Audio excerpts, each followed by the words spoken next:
তার মানে গাছের যেটা অনুভূতি আছে, ওরা যে দৃষ্টি দেখতে পারে বা অনুভব করতে পারে, এইটাই আর কি প্রমাণ আর কি।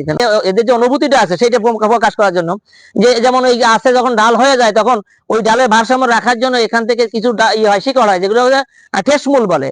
তো এই যে ঠেস মূল গুলো যে সাইডে আছে, অর্থাৎ নিজেরা মাটিতে ঢুকতে পারবে, সেই সব এলাকায় কিন্তু তারা আর কি শিকড় গুলো আছে, বড় বড় ডাল হয়েছে। কিন্তু পূর্ব দিকে আমরা তো তখন চিন্তাও করিনি, এটা একটা বেঞ্চ করেছিলাম। তো বেঞ্চ করার পরে ওই শিকড় যখন উপর থেকে উঠেছে, বের হওয়ার পরে দেখেন যে নিচে কিন্তু আসলে আর শিকড় যেতে পারবে না, কারণ পাকা জায়গা। যার জন্য এখানে আর নতুন শিকড় যখন গজায় না, তখন আর বড় ডাল আর হয়নি। অন্য সাইডে খুব বড় বড় ডাল আছে, কিন্তু এই সাইডে ছোট ছোট ডাল, মানে বড় ডাল আর নাই। তার মানে গাছের যেটা অনুভূতি আছে, ওরা যে দৃষ্টি দেখতে পারে বা অনুভব করতে পারে, এইটাই আর কি প্রমাণ আর কি মনে হয়। তো এখানে এটা আমাদের ইনফরমেশন সেন্টার আছে।